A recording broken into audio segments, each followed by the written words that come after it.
Okay, so I wanted to start off by thanking JTF. So this paper that I'm presenting today is co-authored by Dennis Whitcomb, Jason Baer, Dan Howard-Snyder, and myself. And we're part of a JTF grant on the development, validation, and dissemination of measures of intellectual humility and humility.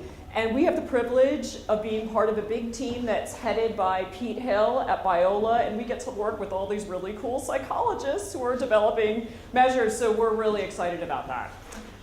So I tend to be long-winded, so Peter, I'm going to ask you to just cut me off at 35 minutes, but I'm going to try to get through as much as I can in 35 minutes. So the overall goals of our paper, we've got 3 overall goals. The first goal is to assess, there are extra handouts up here. The first goal is to assess 3 contemporary views of intellectual humility.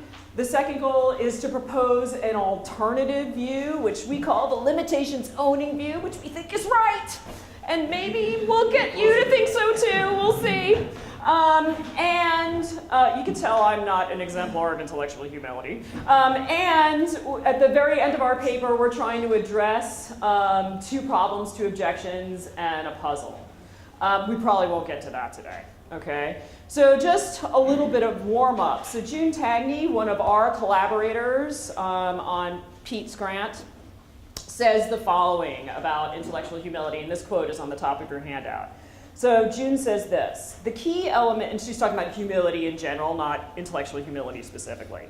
The key elements of humility seem to include an accurate assessment of one's abilities and achievements, an ability to acknowledge one's mistakes, imperfections, gaps in knowledge, and limitations, openness to new ideas, contradictory information and advice, keeping one's abilities and accomplishments in perspective, a relatively low self-focus, a forgetting of the self, while recognizing that one is but a part of the larger universe, an appreciation of the value of all things, as well as the many different ways that people and things can contribute to the world. Okay, so we think this is a really diverse analysis. And I think it's not meant to be an analysis in the philosophical sense of conceptual analysis. June is a psychologist.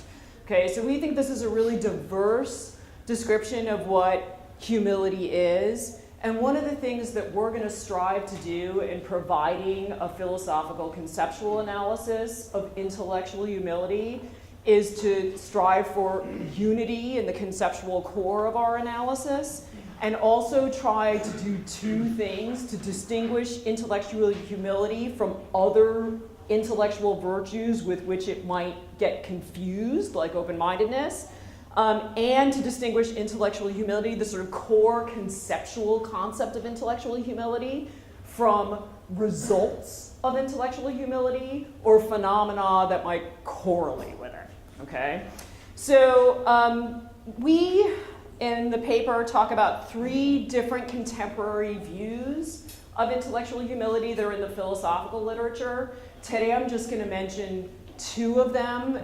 They've already been mentioned at the conference by Kent, and there are folks here who are giving talks on these different kinds of, these different analyses of intellectual humility.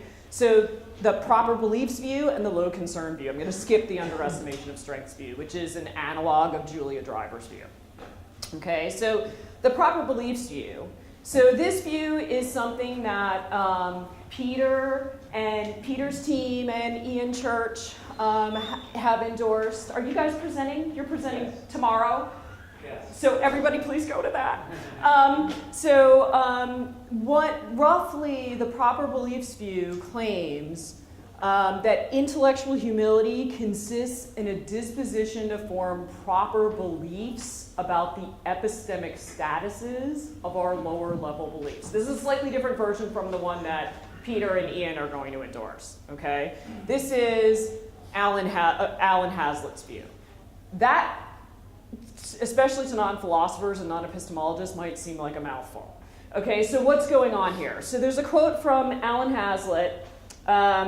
IH is a disposition not to adopt epistemically improper higher order epistemic attitudes and to adopt in the right way in the right situation epistemically proper higher order attitudes. Okay, so the intellectually arrogant are disposed to, in his words, overestimate the epistemic status of their doxastic attitudes, and the servile are disposed to underestimate the epistemic status of theirs. So what's the idea here? The idea here is we have lots of lower level beliefs about all kinds of things. We believe we're at the Descanso Beach Club, okay? Hazlitt thinks that if you're intellectually humble, then you're going to be disposed to have proper beliefs about whether you know that you're at the Descanso Beach Club, okay? So the arrogant person is going to overestimate the status of their lower level beliefs. They're going to think that some of those beliefs constitute knowledge when they actually don't. And the servile person is going to underestimate the epistemic status of their lower level beliefs, okay? They're going to fail to recognize that some of those lower level beliefs constitute knowledge when they do. Okay, so that's the view. The low concern view is another alternative for us. So the low concern view is endorsed by Bob Roberts and Jay Wood. So roughly, here the idea is that intellectual humility consists in a disposition to an unusually low concern for one's own intellectual status and entitlements. Okay, we've got a couple of quotes here from Bob and Jay. So they say that a perfectly rich account of humility requires understanding how humility is opposite to 14 vices. A lot, okay? Okay, so, and they list, and Bob and Jay list all 14 of the vices. Okay, but they say, right, quote, a fair approximation of the virtue of humility can be achieved by looking primarily at two of its vice counterparts, vanity and arrogance. So here's what their definition looks like of humility when they're just talking about humility as a contrast with vanity and arrogance, okay?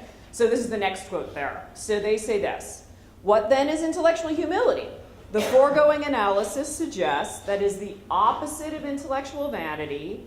It's an unusually low dispositional concern for the kind of self-importance that accrues to persons who are viewed by their communities as talented, accomplished, and skilled, especially where such concern is muted or sidelined by intrinsic intellectual concerns, in particular the concern for knowledge, with its various attributes of truth, justification, understanding, and so on.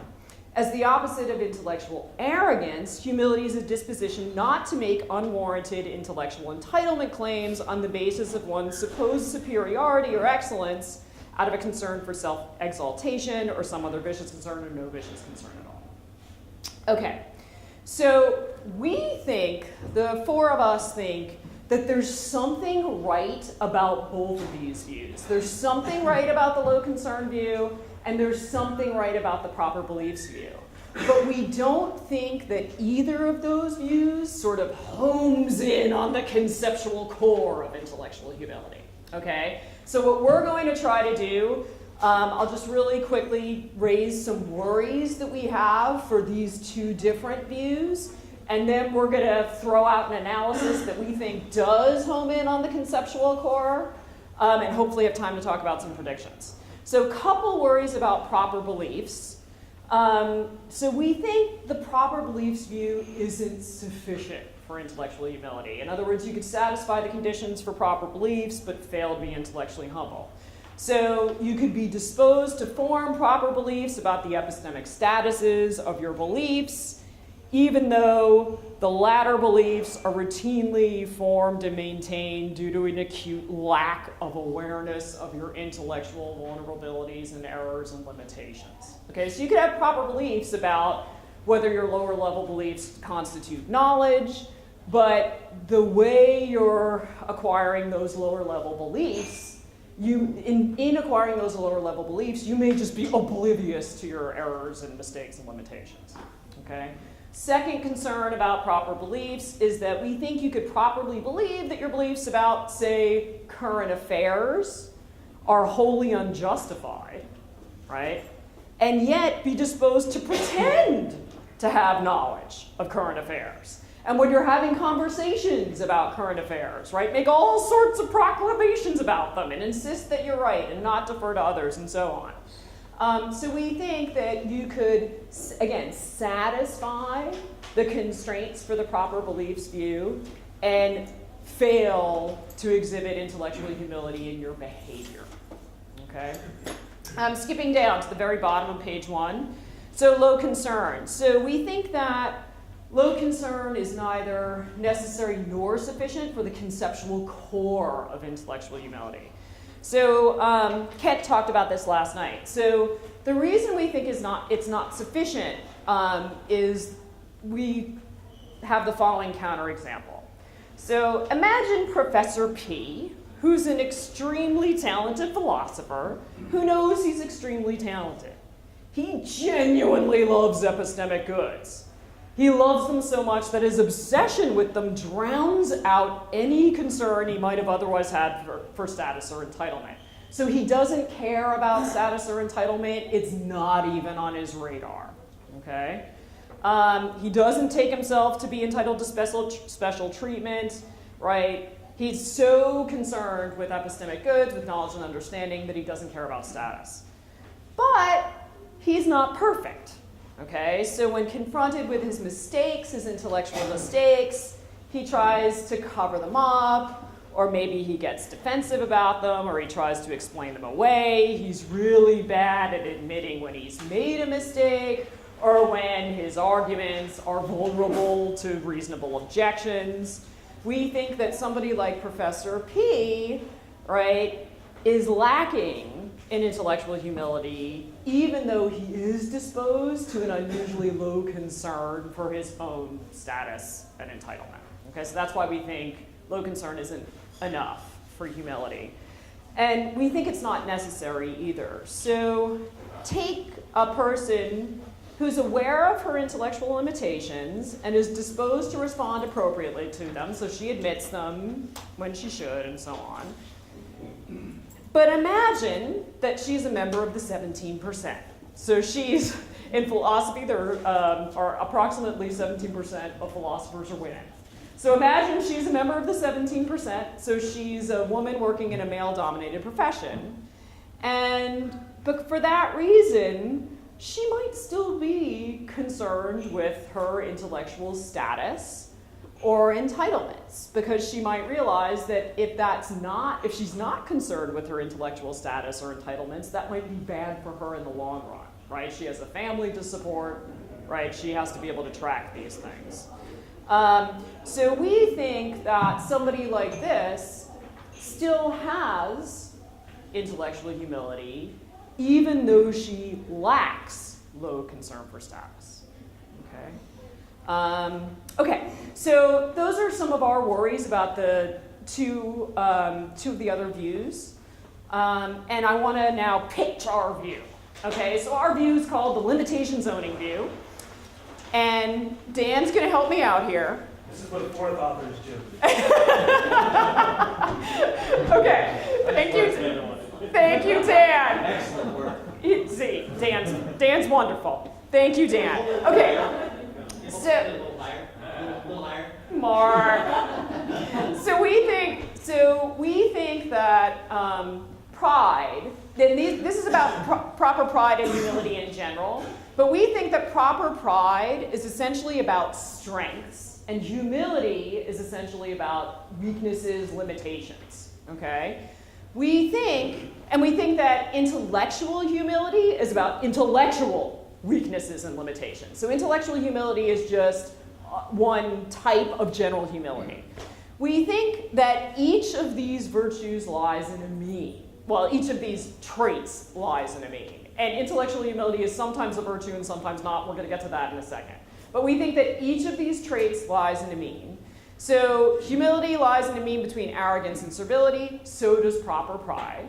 So we're going to give an analysis of intellectual humility as limitation zoning, where what we mean by that is the intellectually humble person is disposed to be appropriately attentive to her intellectual limitations, and she is disposed to own her intellectual limitations. If somebody is deficient with respect to attending to or owning her limitations, roughly meaning she doesn't attend to them enough, right? Or she doesn't own them enough, she under-owns them, then she turns out to be arrogant. If, on the other hand, she's excessive with respect to attentiveness or owning, she over-owns them, she attends to them too much, she turns out to be intellectually servile. There are two ways to be arrogant and servile. So you could also be arrogant. This is on the strength side. Weaknesses down here, strengths up here. So on the strength side, you could be arrogant because you over-own or over-attend to your strengths. You could be servile because you under-own or under-attend to your strengths. Okay, so that's the basic picture we have. Thank you, Dan. Thank you, Dan. Well done, Dan. Okay. So we want to talk a little bit about each of these main each of these main dispositions. So we think that, and this is on your handout. This is on the handout. So we think that intellectual humility consists in a disposition to be appropriately attentive to your intellectual limitations and a disposition to own your intellectual limitations. So appropriate attentiveness. This is on page 2, about a quarter of the way down. So the intellectually humble person is appropriately attentive in the sense that she's aware of her intellectual limitations when and only when the context demands that she be aware of her intellectual limitations. So, in other words, they pop up on her radar when they should, okay? So they pop up on her radar when the occasion calls for it. Contrast that with the intellectually arrogant person, right, whose radar is going to be relatively oblivious to his intellectual limitations. Okay, so even when the occasion calls for him to be aware of a limitation, he's not. Okay? And contrast it also with the intellectually servile person whose radar is just peppered with her intellectual limitations.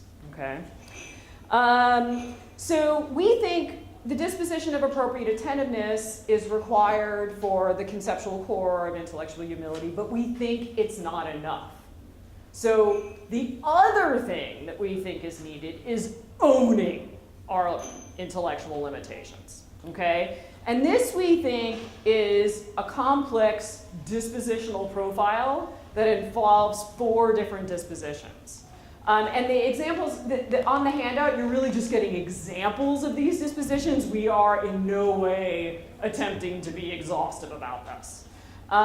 So we think there are cognitive dispositions involved in owning, behavioral dispositions, motivational dispositions, and affective dispositions. So roughly, for cognitive dispositions, compare somebody who, when they're aware of an intellectual limitation, right, it pops up on their radar, they deny that they have it, or they don't believe that they have it, right? Or think of separate kind case.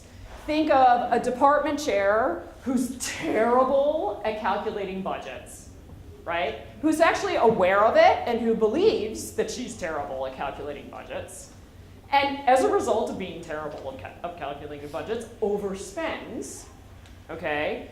But when she recognizes that there's overspending, rather than attribute that bad outcome to her limitation of being bad at calculating budgets, she blames everybody else, right? Just so she goes external, right? She blames the staff, she blames the recession, okay? So compare those folks with the people in B. Right? So in B, you've got somebody who, when she's aware of her intellectual limitations, right, tends to believe that she has them and accept that she has them. Somebody who, as a department chair, who knows that she's bad at calculating budgets, attributes the negative outcomes of her limitation to her limitation and not to some external factor. Okay? So we think that only the kinds of people in B count as owning their limitations. The folks in A, we think, don't.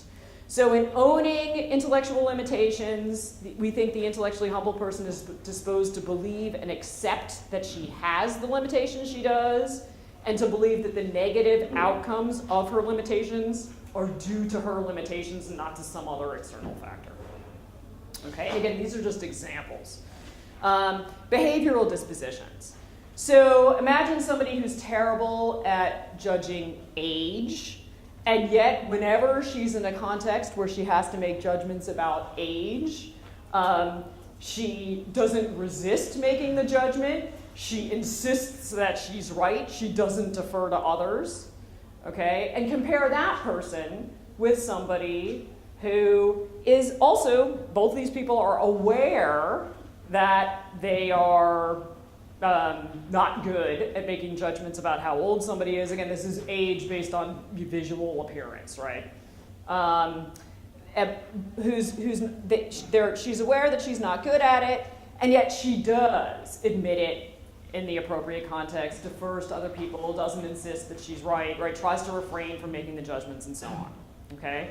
So here, too, we think both sets of these people, they're aware, right? They're satisfying the appropriate attentiveness condition, but only the people in B own the limitation, right? So we think that in owning intellectual limitations, the intellectually humble person is disposed to admit them to others and to act as the context demands. Okay? And again, admitting is just one example of the kind of behavior we think might be characteristic. So motivational dispositions. So compare, I actually just had a student like this come into my office a couple months ago. So compare, right, a student who's struggling a little bit in class, right, who's really not great at writing philosophy essays, who comes into the office and knows he's not good at it. Okay, who genuinely, and admits it, and sits in the office and says, yeah, I know I'm really not good at this. And then when you offer to help or try to help, he says, well, I just don't care, right? I'm really interested in music. I got this other thing going on, and I just really don't care about this at all, okay? So compare that student with a student who, upon acknowledging and admitting his limitations, takes them seriously, tries to change the limitations that he does have some control over changing. Of course, we don't have control over changing all of our limitations. But if he can get rid of them, wants to make some effort, that sort of thing. Okay, so again, we think both in these cases, both these people they have appropriate attentiveness, they actually admit they satisfy the behavioral condition too, right? But we think only the people in B own their limitations. So we think that the IH person is disposed to care about their limitations and take them seriously in accordance with what the context demands, okay? And so a lot of this stuff is going to be context sensitive. And then finally, affective dispositions. So imagine a philosopher who knows that his argumentation maybe isn't as good as it should be, and his colleagues repeatedly point this out to him, okay? But when his colleagues point this out to him, he doesn't feel the least bit embarrassed or disconcerted, right? He just kind of laughs it off like it's just some cute little quirk, okay? So compare that person with someone who does feel somewhat embarrassed or disconcerted, feels some dismay or regret in the same context. And again, we think that only the second type of people, the people in B, are going to be the ones who are owning. So we think that the IH person is disposed to regret, but not be overly defensive or hostile about her limitations, and to affectively respond to them as the context demands. Okay, so the very top of page 3, we've got a summary of limitations owning. And these are some of the things that we think are characteristic of limitation, a summary of owning, right? So owning one's intellectual limitations characteristically involves dispositions to believe that one has them, to believe that their negative outcomes are due to them and not due to some external factor. Second, to admit, or disposition to admit or acknowledge them. Third, to care about them and take them seriously. And fourth, to feel regret or dismay, but not hostility about them. And these are all context sensitive. They're all going to be, so it's not, we're not saying that the intellectually humble person is always going to admit her limitations in any context. We're not saying that. We're saying they're doing what's appropriate to the context. Okay. How am I doing on time, Peter? 25 minutes in, so. Oh, okay. All right. Good. 5 minutes left. Okay. All right. So let me just say a little bit about IH as an intellectual virtue. So we think that what we've described, our limitation zoning account, we think that that is an analysis of the trait of intellectual humility. We don't think the trait of intellectual humility is always an intellectual virtue. We think sometimes it's an intellectual virtue and sometimes it isn't an intellectual virtue. So what turns it into an intellectual virtue is when somebody who owns their intellectual limitations does so because they're appropriately motivated to pursue epistemic goods. Okay? So we've got a couple of examples of people who are intellectually, we think are intellectually humble. They satisfy the trait of intellectual humility without it being an intellectual virtue. And in fact, one of these examples, we were inspired by some of the work that one of our collaborators, Brad Owens, has been doing. So the greedy manager. So in Brad's studies, this doesn't happen in Brad. Brad does really great work on intellectual humility in the context of leadership in corporations and businesses. And this does not happen in Brad's studies, but it was inspired by Brad's work. So suppose in order to get wealth and promotions, there's a manager who needs to get his employees to rate him highly on intellectual humility, right? So he genuinely cultivates all the dispositions of being attentive to his limitations. He owns his limitations, right? But the reason that he succeeds, right? He succeeds in hitting the mean with respect to intellectual humility. But the reason he's doing that has nothing to do with loving learning, loving truth, loving knowledge, loving understanding. His reason is that he just wants to make more money, okay? So we think, or get a promotion or something like that. So we think that he has IH. We want to say that he does have the trait, but in him it's not an intellectual virtue, okay? And we've got another example there about a student. We also think that IH is going to be distinct from open-mindedness. So we think that the behavioral and motivational dispositions that characterize IH, that are characteristic of IH, are going to be distinct from the behavioral motivational dispositions that are characteristic of open-mindedness. I'll skip some of that stuff. Okay, so limitation zoning, we think, explains a bunch of pre-theoretically plausible predictions about humility and intellectual humility. Okay, we want to make it really clear as the philosophers on this collaborative team that we have not measured these predictions. Okay, these predictions have not been, there's no data to back these up. Okay, this is just, we think these are pre-theoretically plausible things that we think intellectual humility should be correlated with. Okay, so we're not backing any of this up with data. So we think there are actually 19 plausible predictions. Crazy, I know, that our view can explain. And I just listed 3 of them here. We'd be more than happy to share the paper, and so anybody who wants to see all 19, you're more than welcome to.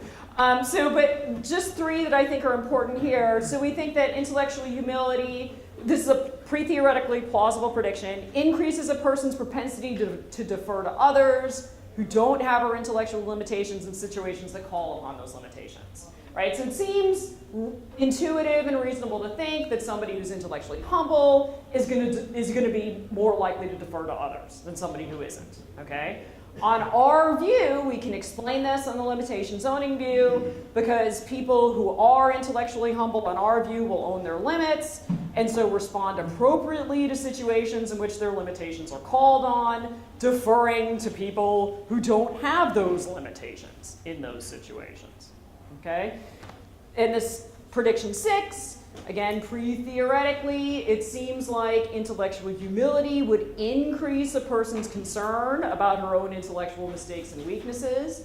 This is predicated on the assumption that if we're going to fall short of intellectual humility, we're gonna fall short on the arrogant side rather than the servile side.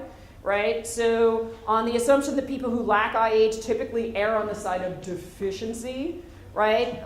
Limitation owning makes this plausible because the humble person will be more likely to be attentive to his intellectual limitations and to care about their influence. Okay?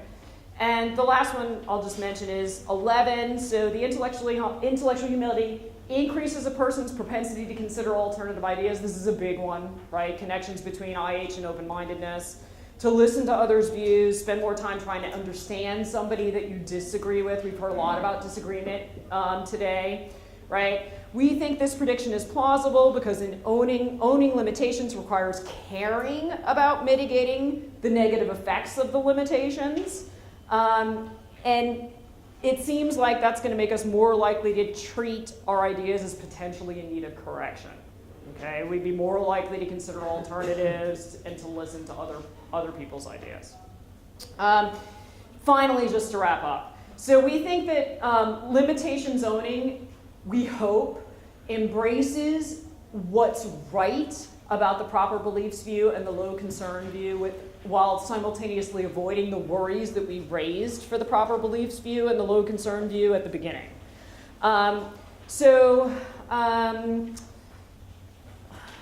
Take a look at prediction 14, which says, again, this is a pre-theoretically plausible prediction. We have not measured this. We have no data, just intuitively.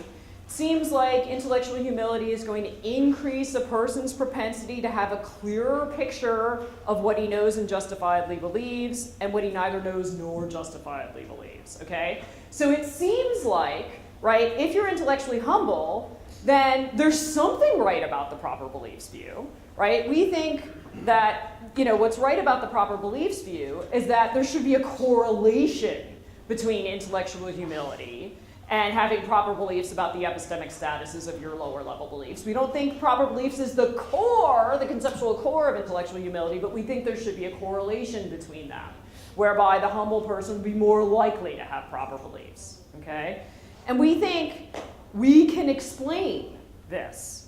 So on our view, if one is properly attentive to and owns intellectual limitations, one will be more sensitive to the ways in which one can go wrong in belief formation and be less likely to attribute knowledge or justified belief to oneself when one lacks them, okay? And then finally, low concern. So again, we don't think low concern lies at the conceptual core of intellectual humility, but we do think that what's right about low concern, we think, is that if you're intellectually humble, then there should be a correlation between being intellectually humble and having low concern for your own intellectual status and entitlements, right? So prediction 15 and 16, IH reduces a person's propensity to expect or seek recognition for intellectual strengths and accomplishments, and IH reduces a person's propensity to treat intellectual inferiors with disrespect, okay? How can our view explain these correlations? If we're properly attentive to and we own our limits, then we'll admit to ourselves that we have the limits that we have, including the limitations of our strengths, and we'll be more apt to respond to our awareness of our limitations and our limitations of our strengths by expecting less in the way of status and entitlements and recognition. Okay, and I'm going to stop there. Yeah. Okay, thank you.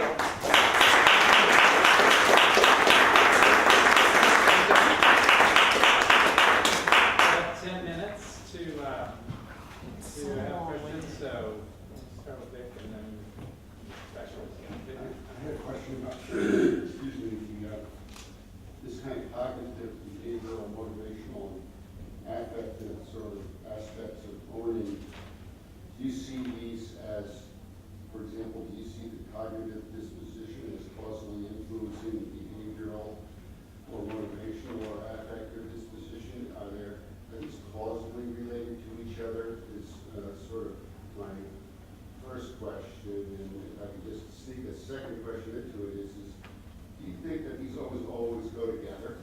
Like, isn't it possible that someone might be high on one cognitive disposition of owning, but low on the affect? Like, these are always going to be, I'm an empiricist, so whether these would be correlated, are they really working distinct constructs themselves? Yeah. So I don't think we've talked about whether or not we think there are causal connections between them. I think I would hope that there are causal connections between them. But I don't think we've talked about that. The way we've been thinking of it is we've been thinking of it in terms of what's conceptually required. So could somebody have one of these pieces without having the others? Absolutely they could.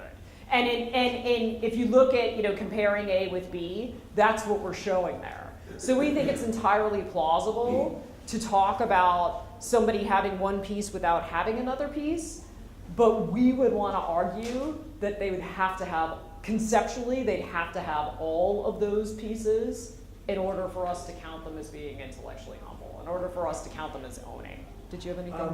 I disagree. Oh, okay. I think That's a that high bar. Yeah. That's a high bar, the Yep. conjunction of all Excuse that. me. Yep. I disagree. I think that our view doesn't call for that. Because owning is something that comes in degrees, and you could be satisfied, say, the first three motivational, first three sorts of dispositional profiles, be not so good, or not satisfy it, and to that extent, not as good an owner as you might have been. And similarly, within each of the profiles, So- you can be better and worse. So remember, this is we can't speak all the details of the view, and it might be this. So there's one of the issues in virtue theory, some of you all may know about this. There's an issue about whether we're thinking, and here we're just talking about the trait, but in virtue theory this comes up in terms of virtuous traits. Whether you have to meet a threshold to count as having it, or whether you gotta meet all the pieces. I tend to be on the you have to meet all, and others of my collaborators She's think, hard on herself and yeah. others. Right, and others of my collaborators think you just have to meet the threshold. But I mean, in theory, we're open to either one. Yeah. There's lots of ways you can treat this thing. Yeah. Did you have a question? Oh, yes, yes. Thank you very much for that very rigorous animated exposition. So I have two questions. I think they're slightly related. The first question I have, I found myself very persuaded by a lot of what you said. One thing I had slight reservation about was the example of the weekly manager. I think also the way here. Yeah. It strikes me that one criteria they lack is a concern with truth. They seem to be intellectually humble with a view to getting something else out of instrumental. Yeah.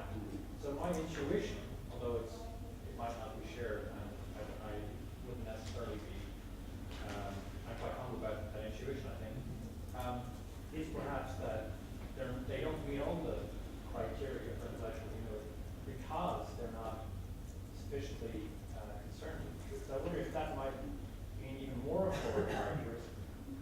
So some of the characteristics that you bring out, I wonder if they arise from ultimately a real concern with truth per se. So that's my first, maybe this is an observation. Yeah. The second question. So can you address that one first, please? Instead of keeping track, can we address that first? Do you want to? Go ahead. So I think one of the things that we're concerned about in the literature on intellectual humility is that it's often assumed from the get-go that we can't talk about intellectual humility without automatically talking about it as a virtue. And we want to be able to talk about intellectual humility we at least want to make it possible to talk about intellectual humility without assuming that it's an intellectual virtue right off the bat. We do think there are going to be plenty of instances where it does constitute an intellectual virtue because the motivation is going to be precisely what you said, which is because we love learning and care about epistemic goods. Yeah. I agree with her, but if you don't, there's room within the sketch for you to plug that in. Right. And then you have the variation on I appreciate it. Yeah. Your explicit motivation, that's a very interesting way to go. Yeah. I think that's interesting. So my second question is sort of meta-philosophical question. Yeah.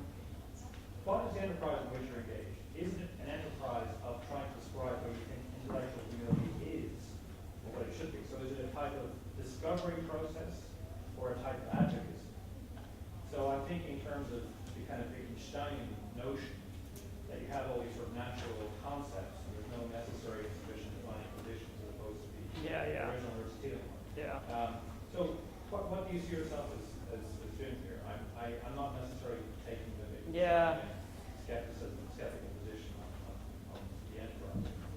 you want to say it? At first blush, I'd like to try to be as theoretically unified as I can. And so I'm going for something core-ish, which is going to involve saying what it is, and that'll imply necessary and sufficient conditions. But if I can't get there, then maybe I'll have to split up and we'll have more concern Right. kind of But is that advocacy or is it description? description initially. Yeah. But if we're wrong, and we discover through Yeah. interaction with Robert and others, that we really are talking about different things, we can go there. But again, we try to explain the full of Robert's view and Peter's view by showing how somebody who takes the more unified approach that we're offering can account for the attractiveness of what they're saying.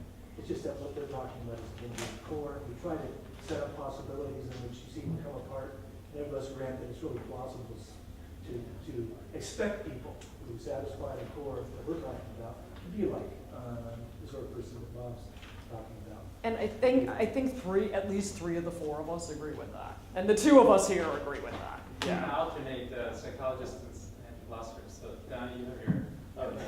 Yeah. So one question I have is, I was thinking about how just intelligence, and maybe social intelligence, might cross with this definition.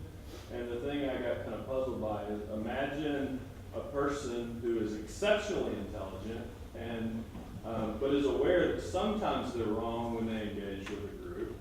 And then imagine a person who's actually very low in intelligence and realizes most of the time when they engage with a group of ideas, they're wrong. So generally, the person who's high in intelligence could own their limitations, but generally would always decide to push their idea because they're the most intelligent. And the person who's low in intelligence would, within this model, always actually defer, because probabilistically that would be the most appropriate thing to do on average. That doesn't match. If I was going to pick a person that I would describe as intellectually arrogant just in general, I would have actually picked that person who is higher in intelligence, and I wouldn't have as much concern with this concept with that person of low intelligence. Yeah. So I think that's why it makes it tough to measure. Okay. And I think that's why some of the work that Rick's doing on the domain-specific stuff is really important. Because that Rick Hoyle's doing, and so if we can measure, if we can figure out who in a group really knows ornithology, right? Or who in a group really knows quantum physics, right? Then we're going to get a much more accurate read potentially, right? So if the specialist in quantum physics is deferring to the other people in the group who aren't specialists in quantum physics, that's not humility, that's servility. Yeah, it's not context appropriate. One last question real quick and then. Okay, Yeah. thanks, Howard. So we just preparing this view, but I think there's an important social dimension to humility, and I'm worried that you want to sort of fall out of the view, but I'm not really seeing how you do that if you just focus on these cognitive behavioral motivational dispositions involved in owning. So suppose I'm someone by your lights, is a humble person, so is disposed to believe and accept their limitations, and what else is there? Supposed to admit them to others, etc., to care about them. But however, I also consistently overrate other people's weaknesses and understate their strengths. So I don't really, defer to them in any way. I think lots of people say that that's not really a humble person. Yeah. But by your life, that ought to be a humble person. So we think. So how do you talk about propensity to defer, etc. But that's still not part of the view. So how does that fall out? So I think that's a good question, and Mark raised a similar point this morning in Wade's talk too. So we're not thinking of intellectual humility. I mean, you're both right, that we're not thinking of intellectual humility as essentially other-focused. But we do think that there are going to be correlations between intellectual humility and openness, intellectual humility and deferring. So I mean, I guess we would expect somebody who is low in openness to be simultaneously low in intellectual humility. But you're right that we're not building that into the concept. Did you? To leave it there. If you have more that you want to discuss, please just come up and. Well, if you want to copy the paper, you can send it. Yeah.